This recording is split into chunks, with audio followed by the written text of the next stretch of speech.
அனைவருக்கும் வணக்கம். நம்ம இன்றைக்கி என்ன பார்க்க போகிறோம் அப்படின்னா, எம்இஸில் எஃப்ஏஏக்கான எஃப்ஏபிக்கான மதிப்பெண்கள் எம்இஸில் அப்டேட் பண்ணியிருக்கிறாங்க. முதல் பருவம், இரண்டாம் பருவத்துக்கானது. அதை எவ்வாறு நம்ம மேற்கொள்ளலாம் அப்படிங்கிறத பற்றி தான் இந்த வீடியோவில் நம்ம பார்க்க போகிறோம். மறக்காம சேனலை சப்ஸ்கிரைப் பண்ணுங்கள், வீடியோ அனைவருக்கும் ஷேர் பண்ணுங்கள். ஃபஸ்ட்டு உங்களுடைய குரோம் ப்ரௌசர் ஓப்பன் பண்ணிக்கங்க. அதில் எம்இஸ்டிஎன் ஸ்கூல் அப்படின்னு டைப் பண்ணிக்கங்க.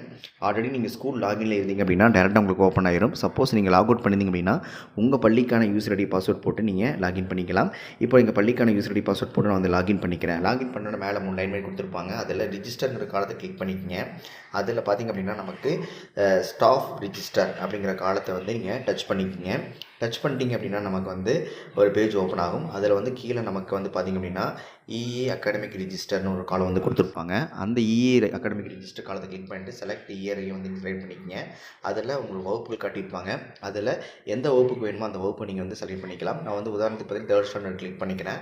செலக்ட் செக்ஷன் கேட்டிருப்பாங்க. அதில் என்ன செக்ஷனோ செக்ஷன் கிளிக் பண்ணிவிட்டு செலக்ட் டேம் கேட்டிருப்பாங்க. First time second time 2 time இருக்கும். செகண்ட் டைம் கிளிக் பண்ணிட்டு சப்மிட்ங்கிற பட்டனை கொடுத்துட்டு அப்படின்னா ஆட்டோமேட்டிக்காக நமக்கு மாணவருடைய மதிப்பெண் திரையில் வரும். இதை நம்ம பிடிஎஃபாக டவுன்லோட் பண்ணுறதுக்கு ப்ளூ கலர் பட்டன் இருக்கும்.